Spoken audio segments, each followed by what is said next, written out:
Hello everyone and welcome back to my B&B Everyday YouTube channel. I hope you guys are having a wonderful day. Before we start, please hit the subscribe button and give this video a thumbs up.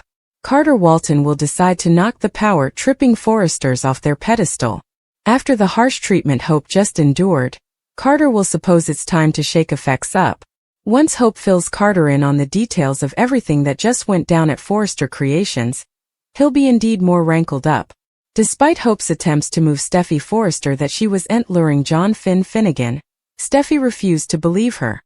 Carter will feel like Steffy was way out of line for firing Hope, and he wouldn't be happy with Rich Forrester for backing Steffy up. Moreover, the further Carter dwells on all this, the angrier he'll come.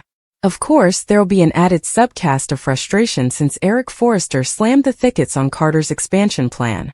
Eric doesn't want to take so numerous pitfalls and veer down from the fashion wheelhouse they know so well. Since Steffy and Ridge weren't on board with Carter's luxury brand offer either, that'll give him another reason to cloud over their jest. Carter will be more fired up than suckers have ever seen him as he plots with Hope by his side. As far as Carter's concerned, it'll be time to turn effects upside down at the company and throw off the balance of power. In other words, Carter's vengeance scheme is about to get underway. It's just a matter of how Carter will go about achieving it. Carter might try to sabotage Forrester from the inside and go against the fidelity he's always given them. It's clear that Carter's fidelity is to Hope now, so that'll surely drive his revengeful conduct moving forward. Still, it's also possible Carter will quit Forrester Creations and target them another way. Carter might hope to achieve his dreams away and make everyone at Forrester sorry they misdoubted his grand plans. Still, he may want to burn the whole thing to the ground. If Carter can't get Hope and her line back at the company, Carter making some new adversaries along the way. So we'll bring you updates on any vengeance plot details. Carter will show off a dangerous new side of himself and deliver some shocking news at Forrester Creations.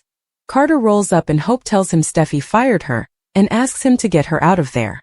He hugs her and they end up kissing. After, Carter smothers at the structure. "You're not getting down with this." In the main office, Taylor recaps that Ridge backed Steffy over. Ridge thinks this is unfortunate for all of them. Steffy says she advised Hope if she went after her hubby, she'd be fired. She brought this on herself. Steffy and Ridge debate if Hope knew what the consequences of her conduct would be. He thinks she sounded shocked. Steffy says that's because no bone S held her responsible ahead. She can't be trusted, and thus doesn't belong at Forrester. Taylor asks, "You agree with that, don't you, Ridge?" At Brook's house, Hope is emotional about being fired and removed from the structure. She was intimately lowered. Carter tells her he got there as presto as he could. He doesn't know what Steffy's thinking, but it's not right. He assures her they'll fix this. Hope isn't sure she wants him to. She's not sure she wants to go back to Forrester Creations. Nothing is going right there. The only supposed going right in her life is him. Carter declares, Steffy won't get down with this. He thinks she's out of control and this is no way to run a business. "I'll fight for you." Hope nods. They're embracing when Brook walks in. Hope tells her, "Steffy fired me." Brook wants to know what happened. Hope says Steffy thinks she was trying to betray Finn, but she misknew the situation. Carter assures her he believes her. In the main office, Ridge asks if Hope tried to explain herself. Steffy sighs that she walked by and saw her in lingerie on top of her hubby. She didn't want it to come to this, but she crossed a line. However, you need to cut them off if you don't trust someone. Charlie knocks and comes in.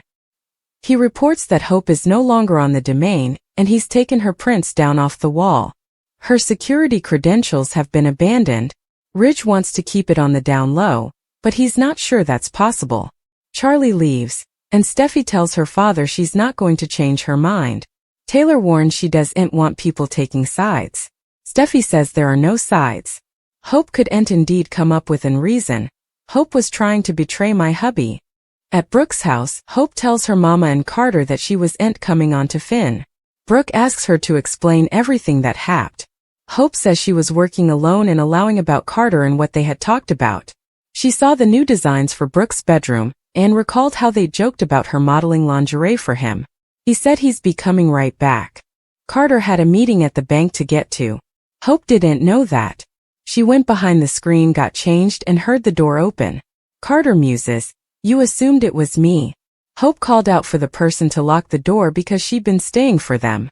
It was Finn. She was mortified and tripped and fell onto him on the office. That's when Steffy walked by and set up her on top of her hubby. Only they know the verity. Brook says, but you were wearing lingerie. Hope knows how bad it looks, but Steffy wouldn't indeed let her get a word out. She had put her on notice that if she ever crossed that line with Finn, it would be the end of her and her line. Steffy is going to believe what she wants to believe. So she fired me. At Forrester, Steffy can't work with someone who doesn't admire her and her family. Ridge can't understand Hope throwing everything down on a vagrancy. I do'n't get it. There are some effects to figure out. Taylor says the decision has been made and he supported her. Ridge says it looks like the decision was particular. Taylor points out that Hope was caught in the act and still played the victim. Ridge says it affects everyone in the company. They'll have to talk to Katie. Taylor scoffs. Hope's Aunt Ridge says they've to keep a position head about this. Steffy feels they'll have to let Carter know that Hope's been terminated. He's bound to give them pushback. At Brook's house, Carter asks Hope if she explained to Steffy what was really going on. She reminds him that they decided to keep their involvement a secret. She wouldn't throw him under the bus, however, it would have been commodity differently if it wasn't this. Brook says this is ridiculous. Hope says if Steffy finds out about her and Carter, it would support her ideas about Hope and reflect inadequately on her. She can hear the allegations formerly, that she's just a Logan. She's trying to spare them the judgment. The Forresters cannot find out what they mean to her. Hope won't have the verity come out if it hurts him, and it will. I'm the problem, and I won't let any of this blow back on you. Brook assures Hope that Ridge won't let this stage. Hope says only he did. He was standing right there and he ordered me to leave. At Forrester, Ridge learns Steffy shut down Hope's dispatch and asks what they tell her platoon. Steffy says they'll tell them the verity. Taylor points out Hope's jest. Needed a response. She knows he's upset about Brook. Ridge says she should hear about this from him. He assures Steffy he supports her. Steffy tells him it's nice to hear that. She knows this will be hard for him, but he has to stay strong. You told Hope to leave. Do'n't let the Logans manipulate you. Do'n't let them change your mind. At Brook's place, she tells Hope that Ridge would no way do that without talking to her. Hope says he did, and they attended her to the elevator in front of her coworkers. Brook learns Taylor was there too. Hope felt Steffy was deliberately trying to smirch her. Carter says this isn't right. Hope no way allowed. This was hap she virtually grew up in those services. That counts for commodity. She cries about their benefactions not indeed meaning. All she can flash back is the cold look on their faces. Brook snips, all because you tripped and fell into Finn's arms. Hope reiterates that she wants Carter. He declares that Ridge's son has gone too far. They're not getting down with this, okay? I won't let them.